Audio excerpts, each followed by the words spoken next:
To say that my life has changed dramatically in the last several years is an understatement. I mean, let me count the ways.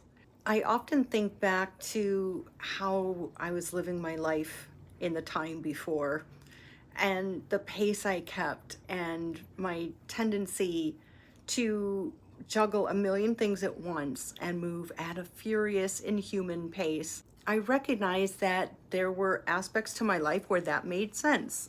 My former career certainly demanded moving very swiftly and efficiently and on a very tight schedule. But there's an aspect to it where I'm wondering whether that was actually necessary for everything, for every day.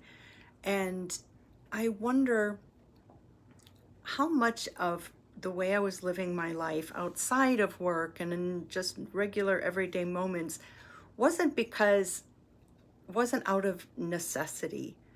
I wonder how much of it was actually more out of habit. And that habit can get so ingrained within us, and it can feel like an automatic, habitual, almost reflex response to almost every situation. And we find ourselves scurrying about even when we don't need to. I have learned to adopt a very different way of living, a very different pace.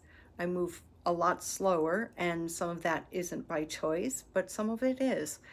And I don't try to tackle a million things at once. I try very hard not to overextend myself, and I have learned to just enjoy and acclimate to moving slower, more intentionally, and I actually feel more accomplished when I can focus on one or two things and do them in increments rather than diving full on into a dozen things and just feeling really scattered through the day. So the point of this reflection right now is also a reminder to myself for today, because the temptation to revert back is still there, to do things in increments, slow down, little bits at a time, increments.